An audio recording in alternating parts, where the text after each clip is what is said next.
আমাদের প্রধানমন্ত্রী চলে আসছে, যারা চলে আসছেন না হয়ে গেল। আমাদের প্রধানমন্ত্রী আপনার সঙ্গে গুরুত্বপূর্ণ আলোচনা রাখছেন। এর বাকি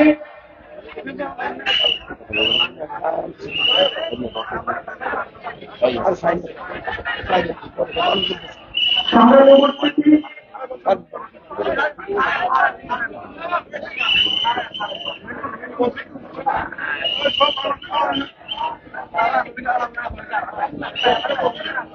আমরা একটু সবাই বসতে আমরা বসে নাই।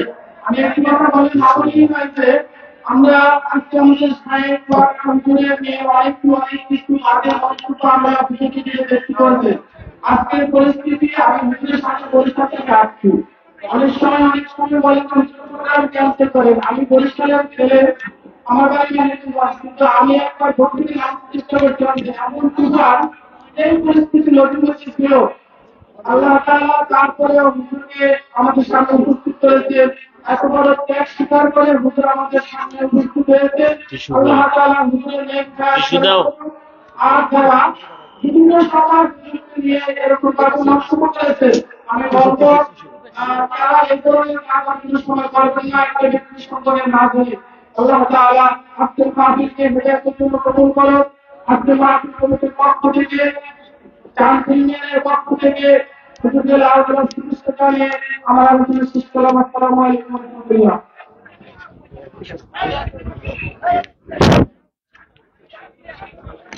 আসসালামু আলাইকুম ওয়া রাহমাতুল্লাহি ওয়া বারাকাতুহু।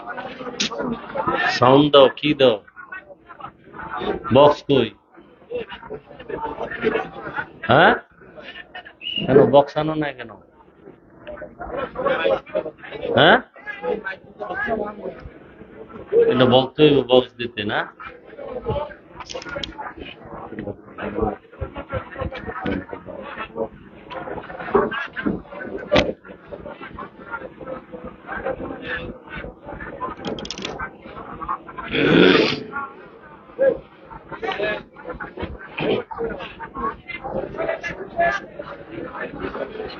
আলহামদুলিল্লাহ الحمد لله الذي جعل الشمس والقمر بحسبانا على مكان وإنسانا على إنسان ونشهد أن لا إله إلا الله وحده لا شريك له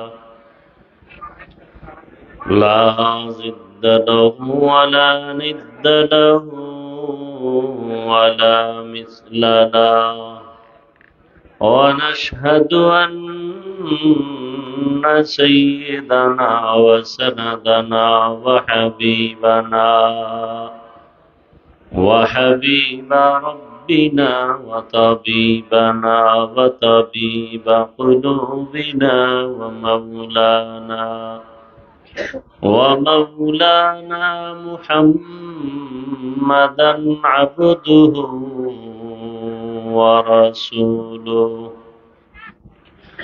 اللهم صل على محمد النبي الأمي وعلى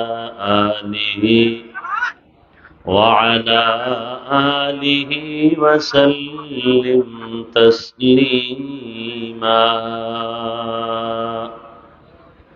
وبعد فأعوذ بالله من الشيطان الرجيم. بسم الله الرحمن الرحيم.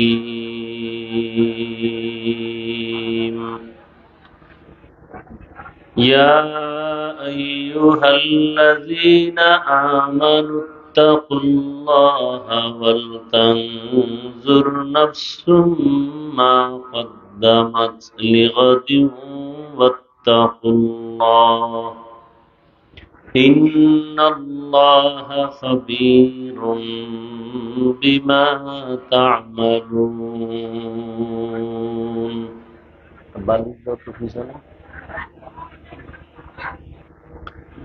وقال رسول الله صلى الله عليه وآله وسلم: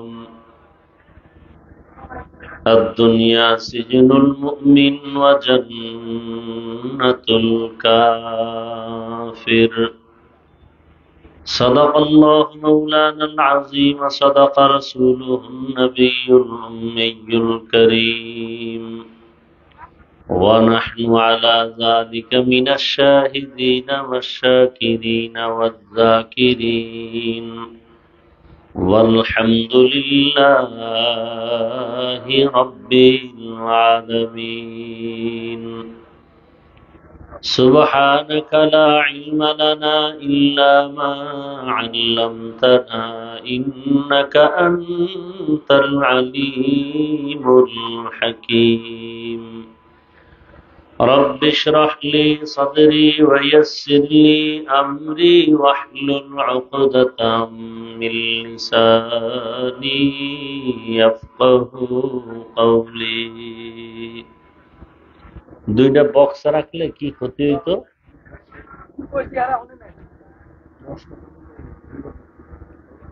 হোক না, মাইক মাইক থাকলে হোক, বক্স থাকলে সমস্যা কি? दुर्फेशानी ने तेरे कतरों को दरिया कर दिया, दिल को रोशन कर दिया, आंखों को बीना कर दिया.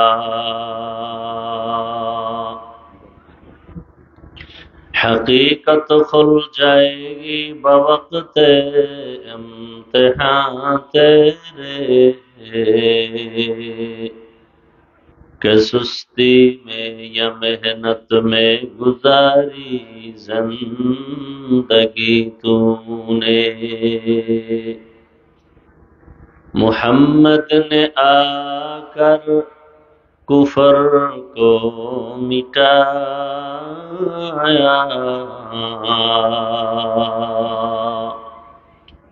कुफर को मिटा कर सदाकत बताया. অধ্যক্ষার মাহফিলে উপস্থিত মোহতারাম সম্মানিত সভাপতি, প্রধান অতিথি হযরত উলামায়ে কেরাম, প্রতিকূল আবহাওয়ার মধ্যেও আপনারা যারা বিভিন্ন জায়গা থেকে উপস্থিত হয়েছেন, উলামায়ে হযরত, ইমামে মাসাজিদ, মুরব্বিয়ানে আযম, যুবক, বৃদ্ধ, পর্দার আড়ালে মা বোন সহ সবাইকে আল্লাহ কবুল করেন।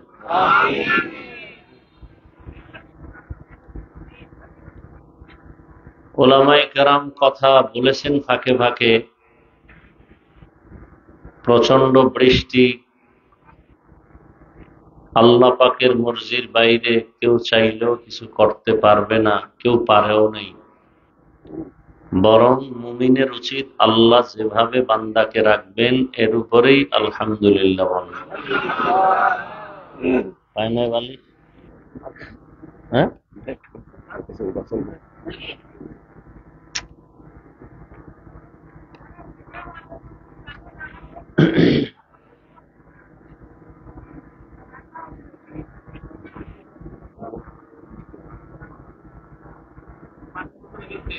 দরুদ ও সালাম সৈয়দুল মুরসালিন রাহমাতুল লিল আলামিন শফিউল মুজনিবিন খাতামুন নবিয়্যিন সৈয়দুস সাকালাইন ইমামুল মুরসালিন হযরত মুহাম্মদুর রাসূলুল্লাহ সাল্লাল্লাহু আলাইহি ওয়া আলিহি ওয়াসাল্লামের উপর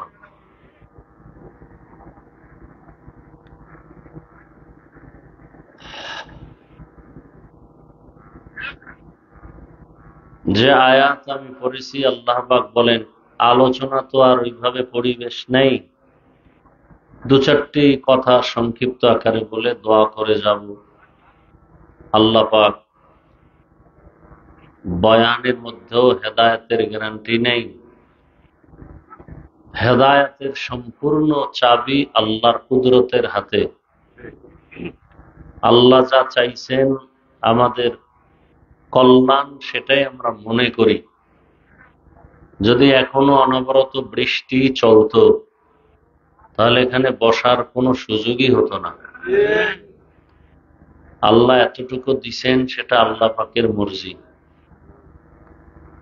একটা লোকও যদি এর বরকতে দিনের পথে আসে, নামাজ ধরে ফেলে, এটাই জীবনের সার্থকতা। বয়ান তো আপনারা সবাই জানেন, নতুন কোনো বয়ান করা হয় না, নতুন জিবরাইল আমিন ওহী নিয়েও আসে না। যেগুলো আপনারা জানেন এগুলোই আমরা বলি। মিথ্যা কথা বলবেন না, বলা হারাম, এটা তো জানেন, এটাই আমরা বলব। দুনিয়ার পিছনে দৌড়াবেন না, এটাই বলবো। দৌড়াইলে কোনো লাভ নেই, আপনারাও জানেন। এটা আবার নতুন করে বলি। হতে পারে কখন কার কথায় দিলের মধ্যে আসর করে, এটাই আল্লাহ ভালো জানেন। আমরা আশা করি আল্লাহ সবাইকে হেদায়েত দান করেন।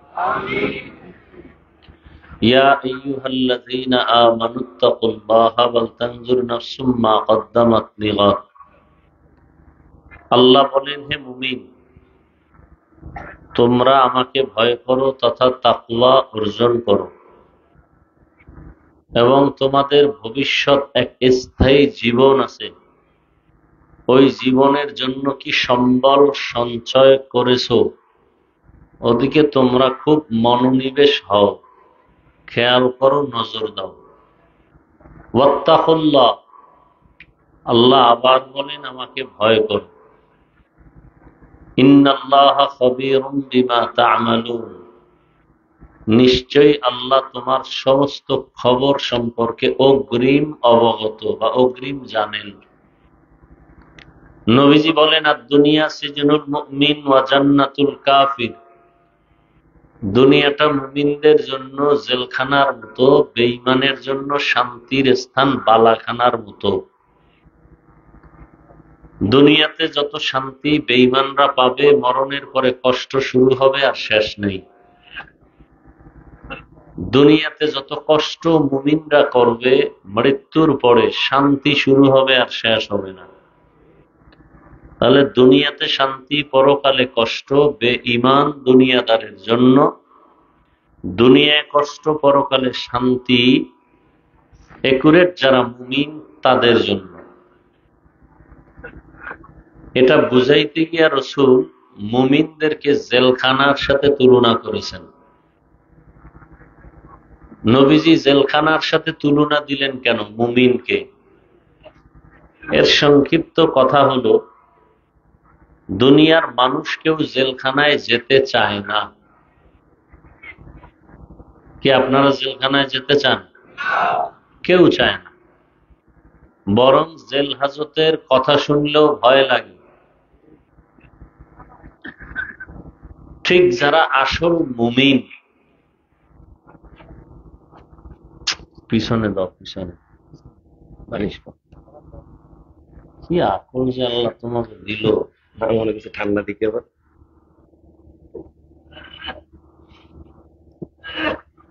বালিশ একটা আসলে বস্তা লইছিল, মাথার সাথে করে বাড়ি করে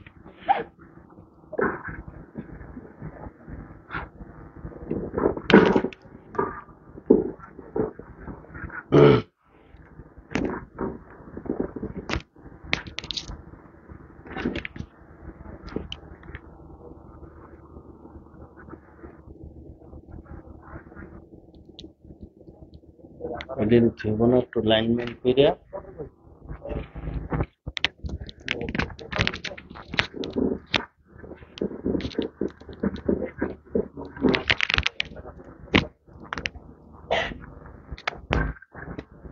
আল্লাহ। তো যে কথাটা বলতেছিলাম খুব খেয়াল করেন, দুনিয়ার কোন মানুষ জেলখানায় যেমন থাকতে যেতে চায় না, ঠিক যারা আল্লাহর প্রিয় মুমিন এরাও দুনিয়া নামক জেলখানায় থাকতে চায় না। নাম্বার 2, কেউ যদি জোর করে জেলখানায় দেওয়া হয় তখন সে জেলখানায় থাকতে চায় না। ঠিক দুনিয়াতে মুমিনকে আল্লাহ পাঠিয়েছেন, কেউ আমরা জোর করে আসি নাই। আসার পরে কোনো মুমিন দুনিয়াতে থাকতে চায় না। এক হইল দুনিয়াতে আসতেই চায় না, আসার পরে থাকতেও চাই না, আসল মুমিনের পরিচয়। 4 নাম্বার, জেলখানায় মানুষ যখন ঢুকে তখন তার কোনো স্বাধীনতা থাকে না। কি থাকে না? স্বাধীনতা থাকে না। ঠিক দুনিয়ায় যারা আসল মুমিন এরাও স্বাধীনভাবে চলতে পারবে না। পাও আছে চলতে থাকবে না। জেলখানার আসামি পেটে ক্ষুধা, চাইলেই খাইতে পারবে? পারবে না। জেলখানার আসামির পাও আছে, মনে চাইলেই যেখানে হাইটা বাইর হইতে পারবে? যারা মুমিন এরা দুনিয়া নামক জেলখানায় থাইকা পেটে ক্ষুধাও আছে, খানাও দেখবে, দইরেই খাইতে পারবে না। হিসাব করতে হবে খানাটা কি হালাল না হারাম। পাও আছে চলতে থাকবে, চলার আগে সিদ্ধান্ত নেবে কি যাত্রার প্যান্ডেলে যাব, মন্দিরে যাব না মসজিদে যাব। আগে হিসাব করে কদম দিবে, টার্গেট ঠিক করে কদম দিবে। প্রত্যেকটা কদমে কদমে সওয়াব।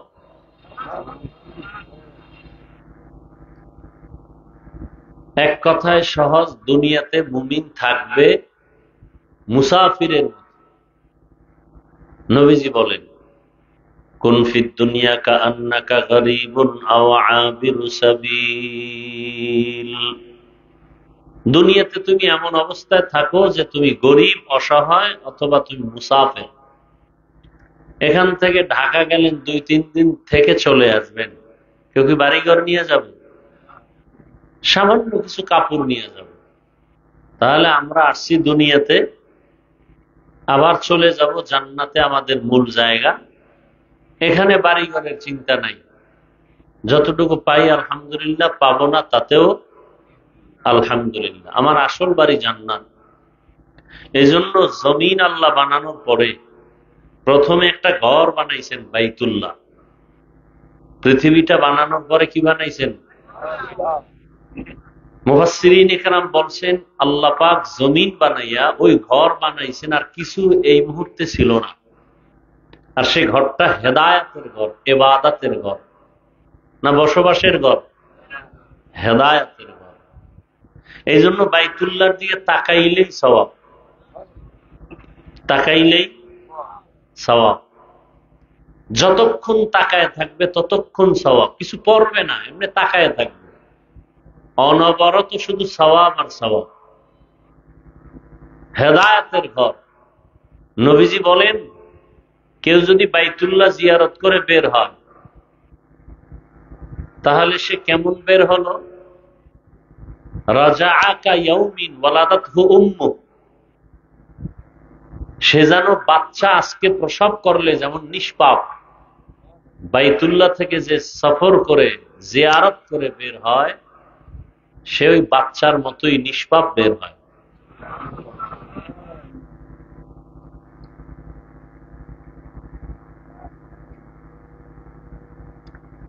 এত দামি একটা ঘর পৃথিবী বানাইয়েই আল্লাহ ঘরটা বানাইল। কিসের ঘর? গেছে 1 মিনিট হইল না, ভুলে গেছে। কিসের ঘর?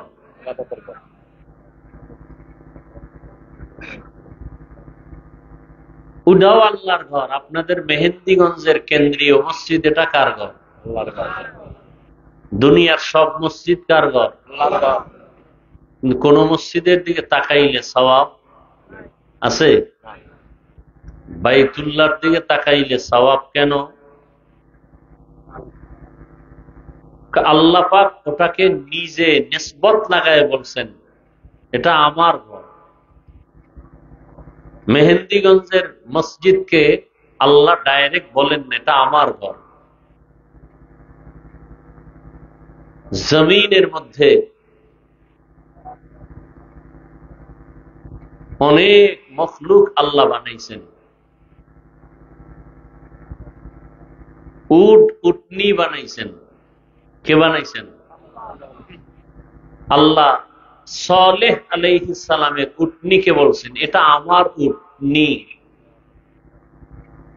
অন্যান্য হাজারো কোটি উটনি থেকে ওই উটনির দাম বেড়ে গেছে। নবী বলেন কিয়ামতে উটনি জান্নাতে যাবে।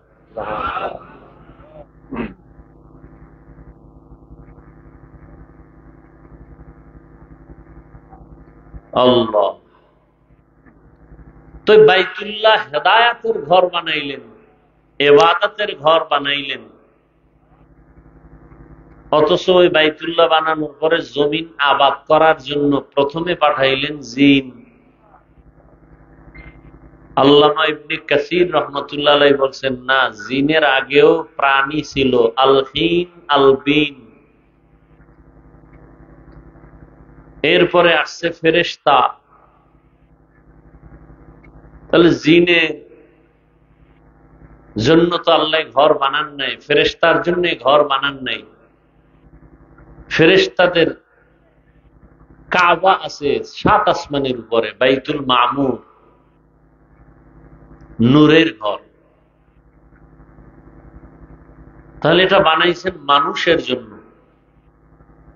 তো মানুষ দুনিয়াতে আসবে, আগে ইবাদতের ঘর বানাইছেন, আসার পরেই তো মানুষ ইবাদত করে না। তার বালেগ হতে হবে, বড় হতে হবে, বুঝতে হবে, জানতে হবে, শিখতে হবে। তাহলে শিখা পর্যন্ত তার থাকার একটা ঘর দরকার। আল্লাহ বসবাসের ঘর আগে না বানাইয়া ইবাদতের ঘর আগে বানাইলেন কেন? এর জবাব হলো আল্লাহ মানুষ বানাইছেন ইবাদতের জন্য। দুনিয়াতে মানুষ দুনিয়াতে আসার থেকে মৃত্যু পর্যন্ত করবে ইবাদত, আর বসবাসের জন্য আল্লাহ বানিয়ে রাখছেন জান্নাত। দুনিয়া বসবাসের জায়গা না, ইবাদতের জায়গা। এই জন্য আল্লাহ বলেন তোমরা দুনিয়াতে যতক্ষণ থাকো ইবাদতের মধ্যে, আমলের মধ্যে জড়িত হয়ে যাও, কারণ আমি আমলের পরীক্ষার জন্যই তোমাকে পাঠিয়েছি। আল্লাযী খালাকাল মাউতা ওয়াল হায়াতা লিয়াবলুয়াকুম আইয়ুকুম আহসানু আমালা ওয়া হুয়াল আজিজুল গফুর। আল্লাহ আমলের পরীক্ষার জন্য পাঠাইছেন। জমিনে কারা ভালো আমল করে এটা দেখবেন আল্লাহ। বেশি আমল দেখবেন না, কি দেখবেন? ভালো। আপনি 1000 বছর আমল করছেন, সুদ খাইছেন, লাভ কি আছে? লাভ? কথা বুঝেননি? নামাজও পড়েন, মিথ্যা কথা বলেন। নামাজ পড়েন, মানুষের হক নষ্ট করেন, মা বাবার হক নষ্ট করেন, বোনের হক নষ্ট করেন, ভাইয়ের হক নষ্ট করেন, প্রতিবেশীর হক নষ্ট করেন, বান্দার হক। আল্লাহর হক নষ্ট করলে আল্লাহ মাফ করে দিবেন, বান্দার হক নষ্ট করলে আল্লাহ মাফ করবেন না, বান্দা যতক্ষণ মাফ না দিবে। তাহলে নামাজও পড়েন, সুদও খান। নামাজ পড়েন, সারা রাত ঘরে বসে মোবাইল দিয়ে জেনা করেন, জেনা, চোখের জেনা, হাতের জেনা, জবানের জেনা, অন্তরের জেনা। সারা রাত মোবাইলে জেনা চলে, ঘরে ঘরে, রুমে রুমে। ছেলে এক রুমে ঘুমায়, ঘুমায় না, মোবাইলে সারা রাত অপরাধ করে। মেয়ে আর এক রুমে মোবাইল নিয়ে অপরাধ করে, আর বাবায় তাকবীরুল্লাহ ছাড়ে না মসজিদে গিয়া, তসবিহ 1000 দানা, কি লাভ? ইয়া আইয়ুহাল্লাযীনা আমানু কু আনফুসাকুম ওয়া আহলিকুম নারা ওয়াকুদুহান নাস ওয়াল হিজারা আলাইহা মালাইকাতুন গিলাযুন শিদাদুন লা ইয়াসুনাল্লাহা মা আমারাহুম ওয়া ইয়াফআলুনা মা ইউমারুন। ও মুমিন, জাহান্নামের আগুন থেকে আগে নিজেকে বাঁচাও, এরপরের দায়িত্ব তোমার আহালকে বাঁচাও। আগে নিজেকে বাঁচাও, এতটুকুই শেষ। দ্বিতীয় দায়িত্ব তোমার আহালকে বাঁচাও, কিসের থেকে? জাহান্নামের আগুন থেকে। জাহান্নামের আগুন তো হাজার হাজার হাজার বছর পরে, মরার পর না হয় হাসরে বিচারের পরে। সেই আগুন থেকে এখন কেমনে বাঁচাবো? আগুন তো দেখাও যায় না, ধরাও যায় না, কেমনে বাঁচাবো? বলে যে কাজ করলে জাহান্নামে যেতে হবে, ওই কাজ থেকে বাঁচাও। ওই কাজের নাম সমষ্টিগতভাবে বলে গুনাহের কাজ। গুনাহ করলে জাহান্নামে যেতে হবে। ইন্নাল আবরারা লাফি নাঈম ওয়া ইন্নাল ফুজ্জারা লাফি জাহিম। নেক আমল যারা করবে তারা জান্নাতের পথিক, যারা গুনাহ করবে তারা জাহান্নামের পথিক। অতএব নিজেকে জাহান্নাম থেকে বাঁচাও, তার মানে নিজেকে গুনাহ থেকে বাঁচাও। হাতের গুনাহ, চোখের গুনাহ, কানের গুনাহ, জবানের গুনাহ, অন্তরের কল্পনার গুনাহ। তুমি বাঁচবা, এরপরে তোমার দায়িত্ব শেষ না, তোমার আহালকে বাঁচাও। বলে তোমার আহালকে, কয় মা বাবার আহাল হলো সন্তান, স্বামীর জন্য আহাল তার স্ত্রী, শিক্ষকের জন্য আহাল হলো ছাত্র, মসজিদের ইমাম ও খতিবের জন্য আহাল হলো মসজিদের মুসল্লি, ওলামায়ে কেরামের জন্য আহাল হলো এ জমিনের উম্মতেরা। মা বাবা জাহান্নাম থেকে তুমি আগে নিজেকে বাঁচাও, তারপরে তোমার দায়িত্ব সন্তানকে বাঁচাও। স্বামী, তুমি জাহান্নাম থেকে আগে নিজেকে বাঁচাও, দ্বিতীয় দায়িত্ব তোমার আহাল স্ত্রীকে বাঁচাও।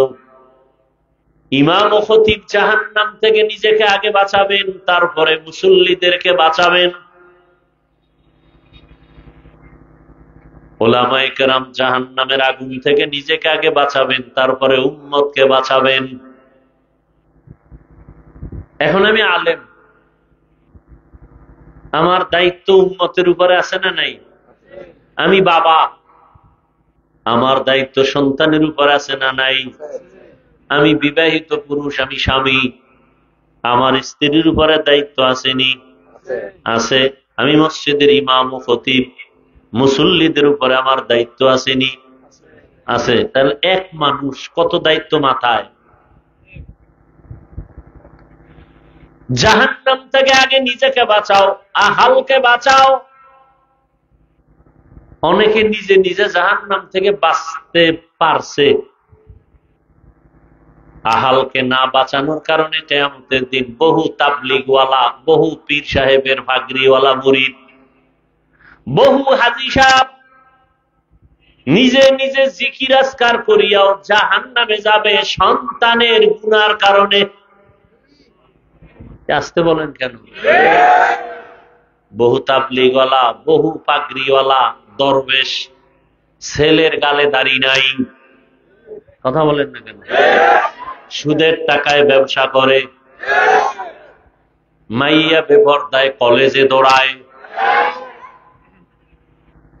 এত সোজা জান্নাত পাওয়া, এত সোজা? কোন সূরায় কইছে? জান্নাত পাওয়া যদি সহজ হইতো তো জান্নাতের টিকিট হাতে পাইয়া আবু বকর সারা জীবন কাঁদলেন কেন? জান্নাত পাওয়া যদি সহজ হইতো, জান্নাতের টিকিট হাতে পাইয়া ওমরে ফারুক সারা জীবন কান্না করলেন কেন? ওসমান কান্না করলেন কেন, হযরত আলী কান্না করলেন কেন? যে নবীর কোনো গুনাহ নাই সেই নবীও আল্লাহর আদালতের ভয়ে কান্না করে। তাদের কত সুন্দর নামাজ, কত সুন্দর তেলাওয়াত, কত সুন্দর রোজা, কত সুন্দর তাদের আখলাক তাকওয়া, কত সুন্দর তাদের আল্লাহর ভয়। এরপরেও তারা আল্লাহর দরবারে কান্না করেছেন জীবন ভর। আর আপনার আমার নামাজ তো নাই, রোজা নাই, তেলাওয়াত নাই, তাকওয়া নাই, টুকটাক যে নামাজ পড়ি সব ভণ্ডামি। কি এই যে নামাজ পড়ে মিথ্যা বলে, নামাজ পড়ে কাস্টমারের সাথে ধোঁকাবাজি করে, নামাজ পড়িয়া মানুষের জমিন ঠকায় খায়, এ নামাজি না ভণ্ড? এই নামাজির উপায় কি? হ্যাঁ, আল্লাহ বলে দিচ্ছে, আপনার বলা লাগবে না, আল্লাহ বলছেন আরাআইতাল্লাযী ইউকাযযিবু বিদ্দীন ফাযালিকাল্লাযী ইয়াদউল ইয়াতীম ওয়া লা ইয়াহুদ্দু আলা তাআমিল মিসকিন। এরপরে কি? ফাওয়াইলুল লিল মুসাল্লিন, নামাজি মুসল্লির জন্য ওয়াইল নামক জাহান্নাম। ওয়াইল জাহান্নামের স্তরের মধ্যে মারাত্মক ভয়ঙ্কর এক স্তর ওয়াইল। নামাজি মুসল্লির জন্য ওয়াইল নামক জাহান্নাম। তাহলে কি নামাজ পড়েন? এমন নামাজ কি আপনি আমি পড়ি যে আল্লাহ বলছেন ফাওয়াইলুল লিল মুসাল্লিন, ওই মুসল্লি নামাজি যার জন্য আমি আল্লাহ ওয়াইল নামক জাহান্নাম বানায় রাখছি। দেখেন তো নামাজ পড়াও কত প্যারা। আর যিনি নামাজ পড়ে না এটির উপায় কি? রহমতের নবী বলেন বাইনাল আবদি ওয়া বাইনাল কুফরি তারকুস সালাহ। বেঈমান আর মুমিনের মধ্যে ব্যবধান হলো নামাজ। বেঈমানেরা নামাজ পড়ে না, মুমিনেরা নামাজ ছাড়ে না। বেঈমানের পরিচয় কি? নামাজ। মুমিনের পরিচয় কি? নামাজ। এবার যারা নামাজ পড়ে না, মাওলার সাথে হিসাব মিলাও। হাসিবু ক্বাবলা আন তুহাসাবু। ওমরে ফারুক রাদিয়াল্লাহু আনহু বলেন হাসিবু ক্বাবলা আন তুহাসাবু। আসল হিসাবের আগে নিজের হিসাব মিলাও। ওই দিন কিন্তু নিজে মিলাইতে পারবা না, টাইম পাইবা না। আল্লাহ বলবেন ধর, হিসাব মিলাবার আর কোনো টাইম হবে না। কেমন ভয়ঙ্কর হবে সেদিন। নবীদের কোনো গুনাহ নাই, তারাও কান্না শুরু করবেন। আদম নবী কাঁদবেন, মূসা নবী কান্না করবেন, ঈসা নবী কাঁদবেন। সব মানুষগুলো নারী পুরুষ উলঙ্গ দাঁড়াবে। সূর্যের গরম মানুষের মাথার মগজগুলো ভাতের মারের মতো ফুটতে থাকবে। জাহান্নামের আওয়াজ, হাসরের ময়দানটা থরথর করে কেঁপে উঠবে। ওদিকে আমার আল্লাহ রাগ করে বলবেন লিমানিল মুলকুল ইয়াউম লিল্লাহিল ওয়াহিদিল কাহ্হার। দুনিয়া দুনিয়া দুনিয়া দুনিয়া করিয়া যারা আখিরাতকে লাথি মেরে পেছনে ফালায় দিছো, বলো কি পাইছো? বলো টাকা, বাড়ি, গাড়ি। এর ভ্যালু কি? কত টাকাওয়ালা টাকা ব্যাংকে রাখছে, 14 গোষ্ঠী কেউ খাইতে পারে নাই, মরে গেছে। এই টাকার কোনো আছে লাভ? 10 তলা বিল্ডিং করে বাহাদুরি করে লাভ কি? বিল্ডিং থুইয়া জঙ্গলে যদি পালাইতে হয়, আছে কোনো লাভ? এই দুনিয়ার পিছনে ঘুরেন না। যেই দুনিয়ার পিছনে ঘুরতে গিয়া বাবার হাতে সন্তান জবাই, সন্তানের হাতে বাবার গলায় ছুরি, মাকে সন্তান জবাই করে, সন্তান মাকে জবাই করে কেন? টাকা দাও না কেন? চোখের সামনে সোনার বাংলায় ঘটনা চলছে। স্ত্রী স্বামীকে জবাই করে, স্বামী স্ত্রীকে জবাই করে কেন? বলে দুনিয়া চাই, তুই মরলে সব আমি পাবো। কে? তুই মরলে আমি পাবো। কিন্তু শেষ পর্যন্ত সেও কি পায়? কুত্তার মতো অবস্থা হয়েছে। একটা মরা জন্তু পাইছে, কুকুর খাওয়ার জন্য পাগল। ডান দিক দিয়ে কুকুর আসে, আইসা যখন দেখে বাম দিক দ্বারা কুকুর আসতেছে, ওটাকে দৌড়ানি দেয়, ওটাকে দৌড় দিয়া তারায় দিয়া এদিক দিয়ে আর একটাই খেয়ে যায়।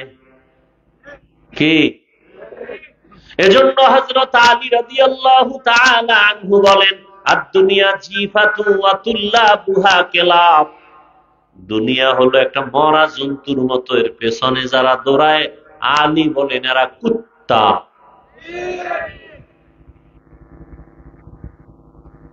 কুত্তা বলছেন কেন? মরা জানোয়ার, মরা জন্তু 3 শ্রেণীর প্রাণীরা খায়। কয় শ্রেণী?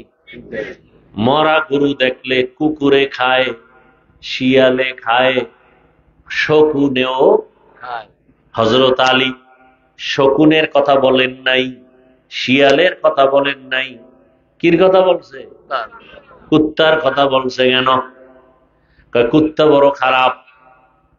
শিয়ালে রাতে খায়, দিনে খায় না, ঘুমায়, রেস্টে থাকে। শকুনে দিনে খায়, রাতে খায় না, রেস্টে থাকে। কুত্তা রাতেও খায়, দিনেও খায়। দুনিয়ার কুত্তা যারা দেখবেন, ওরা নামাজে দাঁড়াইয়াও ক্ষমতা, ওরা দান করে, মানুষজন ওরে কিছু ভোট দেয়, ঠিক নেই? ওরে দানবীর না বললে মাথা গরম, হজ করে আলহাজ না বললে মাথা গরম। তাহলে হজ করছে দুনিয়ার মোবারকবাদ পাওয়ার জন্য, মানুষের ধন্যবাদ পাওয়ার জন্য দান করে, মানুষের ধন্যবাদ পাওয়ার জন্য হজে যায়, মানুষের ধন্যবাদ পাওয়ার জন্য কোরবানি দিয়ে মানুষের গোশত বিলায়, মানুষের ধন্যবাদ পাওয়ার জন্য যাকাত দেয়। কি দেয়? যাকাত আদায় করে না, এমনি দেয়। আদায় কেউ করে না যাকাত, সব ধোকা ধোকা, ফ্যাশন। পৃথিবীতে কোম্পানি এর থেকে আর নরমাল দুর্বল 3rd ক্লাসের কাপড় বানায় না যাকাতের কাপড় ছাড়া। আর সেগুলি বড় লোকেরা গরিবরে দেয়, অন টাইম পরলেই সদরঘাট। কি এই ধোকাবাজি আছে না নাই? বলারও মানুষ নেই। কোন মসজিদের খতিব বা ইমাম সাহেব জুমার দিন এই বয়ান করুক না, আমি যা বলছি, পরের দিন থেকে কমিটি বলবে 1 মাসের জন্য বাড়িতে রেস্ট নিয়ে আসেন। ঠিক নেই? কেন? শিয়ালের হাতে মুরগি আমানত। মুরগি আমানত কার হাতে থাকবে? তো শিয়ালের হাতে মুরগি আমানত রাখলে যা হয়, মাদ্রাসা মসজিদ আর ধর্মের চাবি সুদখোর বেনামাজি ঘুষখোরের হাতে রাখলেও তাই হবে। মসজিদ নিয়ে রাজনীতি চলবে না, মাদ্রাসা নিয়ে রাজনীতি চলবে না, ওয়াজ মাহফিলে রাজনীতির বয়ান চলবে না। তাহলে কমিটির মধ্যে রাজনীতির লোক কেন? শেষ। ইমানের আওয়াজ শেষ। কমিটির মধ্যে রাজনীতিবিদ কেন? এতদিন আওয়ামী লীগ, এখন বিএনপি। আর হুজুরগো বেলায় রাজনীতি চলবে না। না, রাজনীতি কোরআন সুন্নাহর আলোকে জমিনে আলেমরা করবে, আর দুর্নীতি বা জালেমের রাজনীতি করার কোন অধিকার না। মানুষের জীবন নিয়ে যারা হোলি খেলে, মানুষের ক্ষতি করে, সমাজের ক্ষতি করে, মহিলাদের ক্ষতি করে, চরিত্র নষ্ট করে, এদের রাজনীতি করার অধিকার নাই। এরা জালেম, এরা চান্দাবাজ, এরা ধান্দাবাজ। রাজনীতি তারা করবে যারা মানুষের অধিকার ফেরত দিতে পারে, যাদের মধ্যে লোভানক দৃষ্টি নাই, চুরি করার অভ্যাস নাই, ডাকাতি করার অভ্যাস নাই, জুলুম করার অভ্যাস নাই। এই রাজনীতি করেছেন সুলাইমান নবী, কোরআনে আছে। এই রাজনীতি করেছেন ইউসুফ নবী, কোরআনে আছে। কেন বলেন ইসলামে রাজনীতি নাই? কেন বলেন? মাস্তানি করেন না? মদিনার রাষ্ট্র চালান নাই রসুল, ওমরে ফারুক চালান নাই, আবু বকর চালান নাই, কেন বলেন ইসলামে রাজনীতি নাই? হ্যাঁ, খোলামেলা বলেন যে হ্যাঁ আপনারা যে চুরি করেন, দুর্নীতি করেন, চান্দাবাজি দান্দাবাজি করেন, এটা ইসলামে নেই। ইসলামে কি আছে? গোলাম যেই প্লেটে খাবে মালিক একই প্লেটে খাবে। ইসলামে কি আছে? কর্মচারী কাজ করবে, ঘাম ঝরার আগে বেতন দাও। আর ধান্দাবাজি চান্দাবাজি রাজনীতিতে কি আছে? মালিক ৬০ টাকা দামের খেজুর দিয়ে ইফতারি করবে, কর্মচারীকে ৮ আনা দামের পায়ে ফেসা ধুলাবালু মিশ্রিত খেজুর দিবে। এগুলো চান্দা ধান্দাবাজি রাজনীতির ফলাফল। আল্লাহ সব ভাইকে হেদায়াত দান করুন। এ কথা বলারও কোনো সুযোগ নাই। কেন? শিয়ালের হাতে মুরগি আমানত। বুঝেননি বয়ান? যে এতক্ষণ তো ভালোই চলছিল, তো লাইন আউলে যেতেছে। ফিলিস্তিনের মতো যখন হোমানে দেখবা ফিডা শুরু হয়ে গেছে, তখন লাইন কোনটা বুঝবা, এর আগে বুঝবা না। কপালে ফিলিস্তিনের মতো মাইরাস।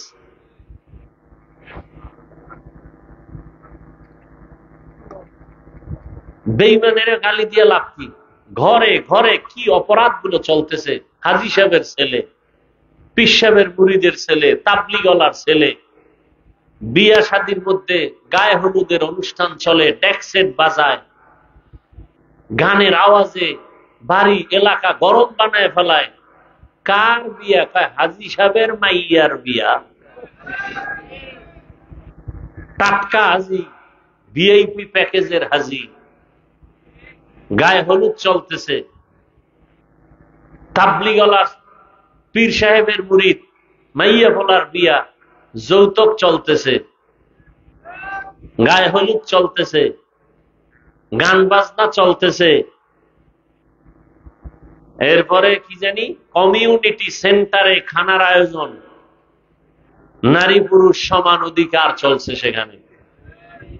বৈষম্য বিরোধী আন্দোলন করছি না, তাহলে আর বৈষম্য করব কেন? সব নারী পুরুষ এক জায়গায় থাকবে।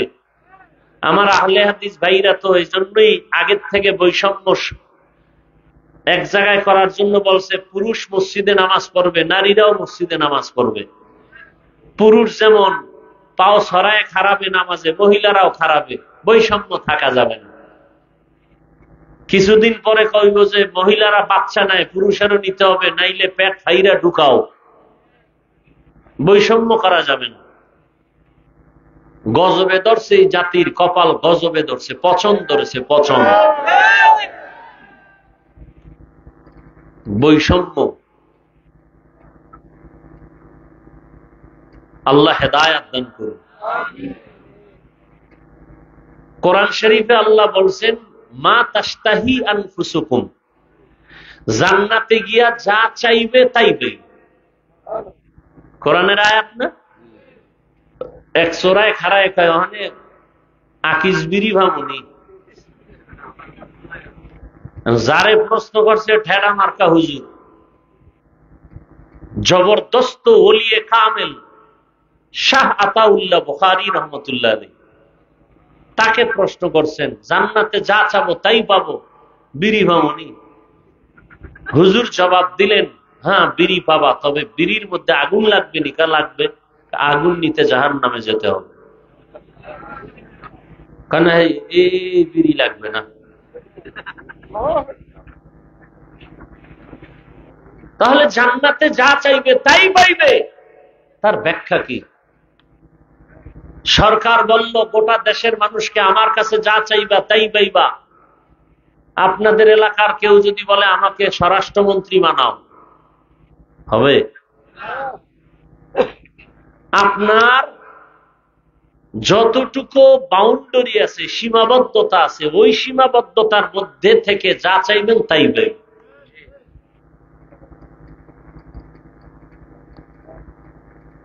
আল্লাহ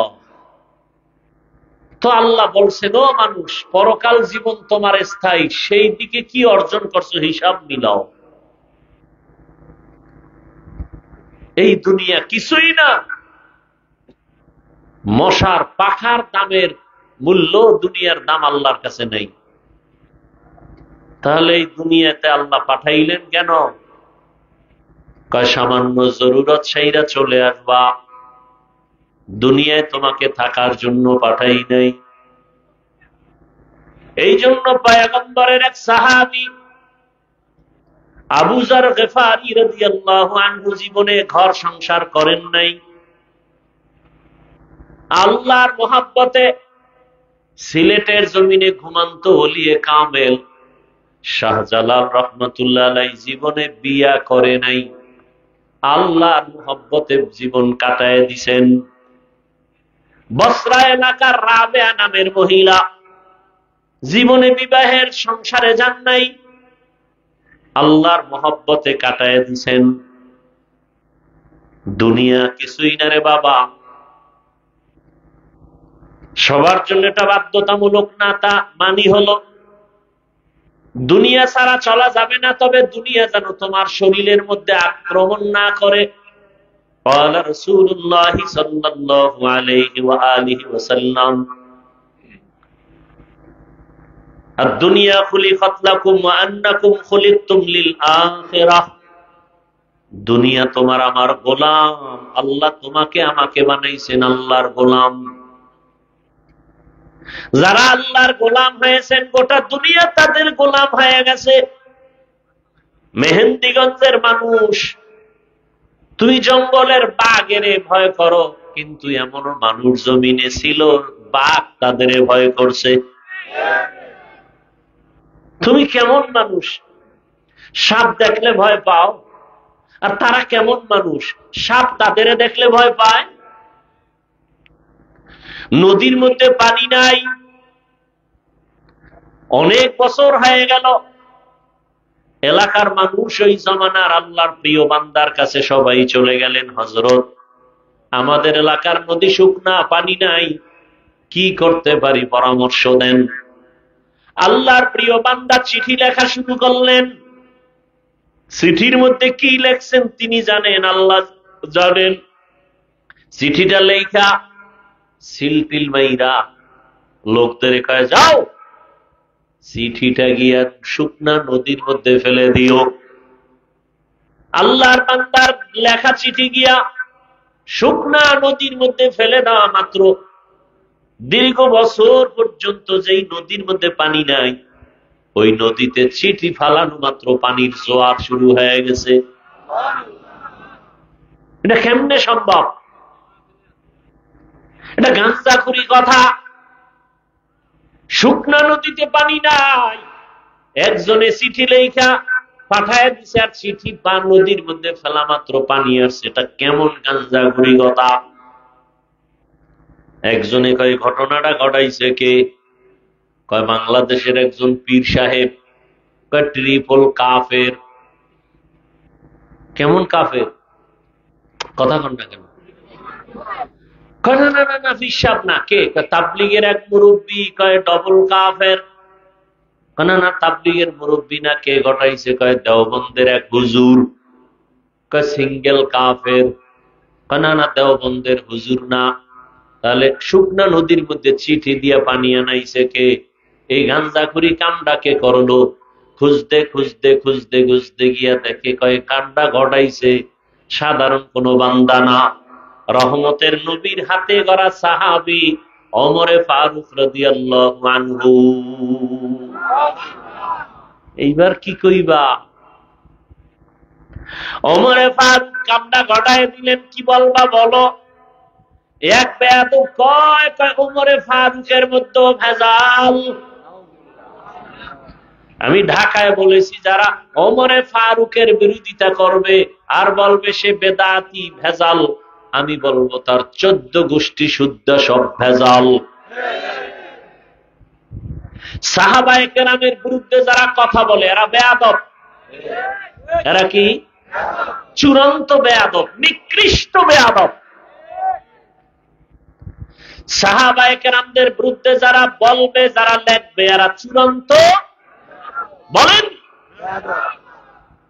এরা রসুলের দুশমন, এরা ইসলামের দুশমন, এরা কোরআনের দুশমন, এরা আল্লাহর দুশমন। এরা মুসলমান হলেও ৭২ দল জাহান্নামীদের অন্তর্ভুক্ত। সাবধান, যারা সাহাবায়ে কেরামের বিরুদ্ধে বলে বা লেখে এরা মুসলমান, এরা মুমিন, সব ঠিক, কিন্তু কোন দলের? ৭২ দল জাহান্নামীদের অন্তর্ভুক্ত। কারণ নবী বলে গেছেন ৭৩ দল হবে আমার উম্মতের, এক দল জান্নাতে যাবে আর সব জাহান্নামে যাবে। ক্বালু মান হিয়া ইয়া রাসূলুল্লাহ, সাহাবায়ে কেরাম বললেন যেই দলটা জান্নাতে যাবে তাদের পরিচয় কি? নবী যদি বলতেন আমি মুহাম্মদের যারা মানবে তারা যাবে, নবী এতটুকু বলেন নাই। নবী বলেন মা আনা আলাইহি ওয়া আসহাবি, আমাকে যারা মানবে, আমার সাহাবায়ে কেরামের সুন্নতকে যারা মানবে, আমি মুহাম্মদেরটাও সুন্নাত, আমার সাহাবায়ে কেরামেরটাও কি? আলাইকুম বিসুন্নতি ওয়া সুন্নাতিল খুলাফাইর রাশিদিন আল মাহদিয়িন, আমার সুন্নতের আকড়াইয়া ধরো, আমার খলিফা সাহাবাদের সুন্নতের আকড়াইয়া ধরো। আমি মুহাম্মদের আদর্শ সুন্নাত, আমার সাহাবাদের আদর্শ সুন্নাত। আমার সাহাবার কেমন সাহাবা? খোলাফা, আমার খলিফা কেমন খলিফা? রাশিদিন, পথ প্রদর্শক। কেমন পথ দেখায়? মাহদিয়িন, হেদায়াত প্রাপ্ত, হেদায়াত। অতএব এদের ব্যাপারে যারা লেখবে, যারা বলবে, এরা পৃথিবীর নিকৃষ্ট কি বেয়াদব। লিকুল্লি শাইইন জিনাতুন ফিল ওয়ারা ওয়া জিনাতুল মারই তামামিল আদাবি, আজ খোদা হিমে তৌফিকে আদব বেআদব মাহরুমে গাশত আজ ফজলে রা। দুনিয়া কিছুই না, দুনিয়া দুনিয়া দুনিয়া করে কতটুকু আগাইছো দুনিয়াদারেরা। আর আমরা যারা আখেরাত আখেরাত করে দাঁড়িয়ে রাখলাম, টুপি পরি, নামাজ পড়ি, বর্তা করি, হালাল খাই, বলো আমরা কত পেছনে আছি। বরং বর্তমান দুনিয়াতে যারা রাসূলের আদর্শ নিয়ে চলে, এদের মতো সম্মানে শান্তিতে আর দ্বিতীয় কেউ নেই। এটাকেই বলে মুকুটহীন সম্রাট। মুকুটহীন সম্রাট। দুনিয়ার ক্ষমতাওয়ালাদের চেয়ার আছে কাল থাকে না, আর আল্লাহ যাদের মাথায় মুকুট পরায় দিচ্ছেন দ্বীনের রাসূলের আদর্শের, এদের চেয়ারের মেয়াদ শেষ হবে কেমনে? এদের মেয়াদই নাই। টাকা দিয়ে যারা সম্মান কিনে চেয়ারে বসে, এরা প্রথমে ফুলের মালা পায়, ফাইনালে জুতার মালা। আর আমার আল্লাহ যাদের সম্মান দেন, এরা দুনিয়ায় বাদশা, পরকালেও বাদশা। দুনিয়া কিছুই না রে বাবা। মহামারী করোনায় কত কত টাকাওয়ালা ক্ষমতাওয়ালারা মাথা কাইট হয়ে গেছে, কিন্তু যাদের কাছে রাসূলের আদর্শ কোরআন আছে, তখনও তারা শান্তিতে ছিলেন, এখন ওইভাবেই আছেন, কোনো টেনশন নাই। এই সম্মান কে দিছে? ও আমার যুবক বাবারা, আমি যা বুঝাইতে চাই ভাই বোনা, যে আমি বলতেছি তুমি এখন স্কুল কলেজ বাদ দিয়ে মাদ্রাসায় যাও, হুজুর হও, পীরের কাছে যাও, তাবলিগে যাও, একবারও বলি নাই। বরং আমি বলবো এই দিকে যাবা না। স্কুল ছাড়বা না, কলেজ ছাড়বা না, লেখাপড়া করো, ওই লাইনে করে ডাক্তার হও, ইঞ্জিনিয়ার হও, প্রফেসর হও, ওসি ডিসিএসপি হও। হুজুর হওয়ার কোনো দরকার নাই, কারণ আমাদের দেশে হুজুর অনেক বেশি। আমার দেশে এখন অভাব, আদর্শবান ডাক্তার নাই, আদর্শবান ইঞ্জিনিয়ার নাই, আদর্শবান এসপি নাই, ডিসি নাই, আদর্শবান এমপি নাই, চেয়ারম্যান নাই। আজকে আমার দেশের ওসি ডিসিএসপি যদি আদর্শবান নামাজি হতো, চেয়ারম্যান মেম্বার এমপি যদি আদর্শবান নামাজি হতো, এই দেশটা বেহেশতের বাগান হয়ে যেত। অতএব তুমি ডাক্তার হও, ইঞ্জিনিয়ার হও, প্রফেসর হও, ওসি হও, ডিসি হও, তবে ছোট একটা দাবি, বেয়াদব হইবা না। খবরদার বেয়াদব হইবা না। বেয়াদব না হওয়ার মানে কি? এক নম্বরে মা বাবার সাথে বেয়াদবি করবা না, মরার আগে পঙ্গু হয়ে যাবা। দ্বিতীয়, শিক্ষকের সাথে বেয়াদবি করবা না। তৃতীয়, উলামায়ে কেরাম মুরব্বীদের সাথে বেয়াদবি করবা না, কপাল পুড়ে যাবে। খবরদার, মা বাবার যদি বরদোয়া লেগে যায়, শিক্ষকের বরদোয়া যদি লেগে যায়, আলেমের অন্তরের কষ্টের নিঃশ্বাস যদি তোমার কপালে লাগে, মরার আগেই তুমি বিছানায় পড়ে যাইবা, অকাল মরণ হবে তোমার। জীবনে মাথা উঁচু করে দাঁড়াতে পারবা না। ও আমার যুবক বাবারা, দুনিয়া দুনিয়া যারা করছে কিছুই পায় না, খালি বাহাদুরি দেখাইছে, আমার আমার আমার আমার আমার, মরার আগে দেখে কিছুই নেই। দেখছেন নি কারবার? আমার বাড়ি, আমার টাকা, আমার আমার। এখন মরবে তো পরের কথা, জিন্দা থাকতেই দেখে এখন বউ নাই, মাইয়া ভোলাও নেই, মরার পরে তো কিছুই নেই। চোখে দেখাও দুনিয়ার পিছনে দৌড়ায়। আরে এই যুবক বেহায়া, যেই মাইয়ার পিছনে দৌড়াও, স্বার্থে আঘাত লাগলে মাইয়া কয় এটার আমি চিনি না। ও বেহায়া, ও বেলাজা, লজ্জা হবে কবে আবার তোমার? এমন মাইয়ার পিছে ঘুরো না। কয় না হুজুর, কোরআন লইছে, কসম খাইছে। কত নাম্বার কসম? কয় এটা কেমনে কমু? আমি কই তোর সিরিয়াল কত? কয় আমার এই 3 নাম্বার মাইয়া। আমি কই মাইয়ারও 3 নাম্বার তুই। হাসবেন না, কথাগুলো খেয়াল করেন। লজ্জা শরম নাই তো? পায়খানা খাইতে খাইতে এবার মানে এখন যে ওটা গন্ধ, ওটা আর নাই, যেখানে পায় হেইনি চাটা দেয়, জিব্বা বের করে দেয়। শেষ পর্যন্ত 1 মাইয়া, 2 মাইয়া, 3 মাইয়ার পরে সব শেষ, জেলখানার আসামি। চোখে দেখতেছে, এরপরে আকাম করতেছে।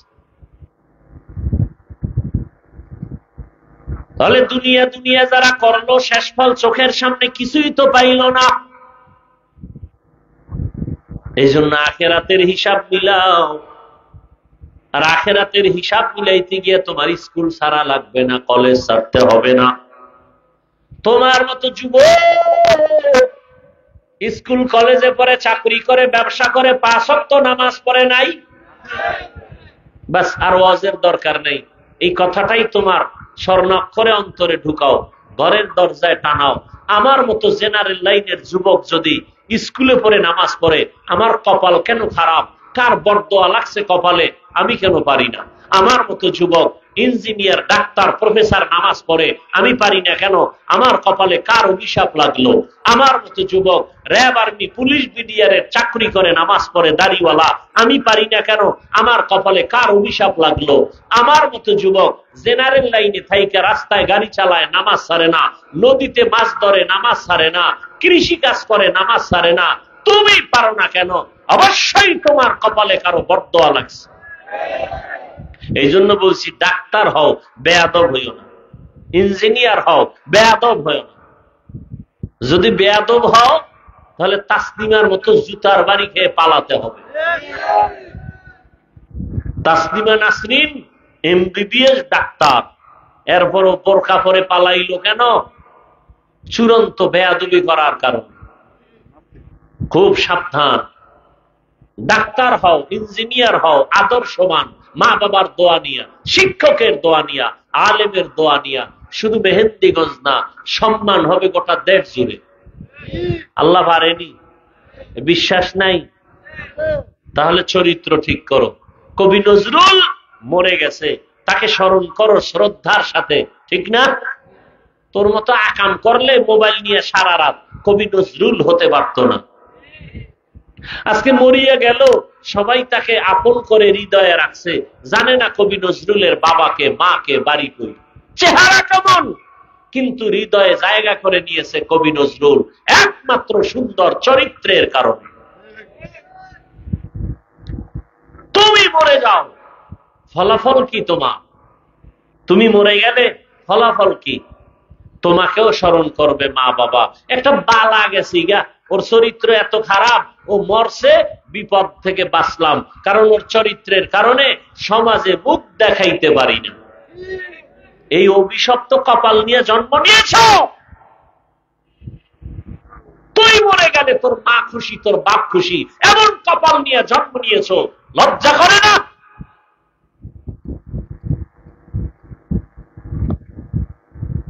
তুমি মরে গেলে শিক্ষক খুশি, তোমার চরিত্র এত খারাপ। তোমার চরিত্র কি এমন হবে না যে মরে গেলে মা কান্না করবে, বাবা কান্না করবে, শিক্ষক কান্না করবে, তোমার বন্ধু বান্ধবেরা কান্না করবে, ভালো একটা সন্তান হারাইলাম। এমন চরিত্র গঠন করো, মোবাইল ছেড়ে দাও। তোমার মতো যুবক এখনো আছে মোবাইলে, গুনাহ করে না, 5 বেলার নামাজ পড়ে, দাড়িওয়ালা, জেনার লাইনে থাকে, ব্যবসা করে, চাকরি করে। মনেরে বুঝায় তওবা করো, আর আল্লাহকে বলো, হে মালিক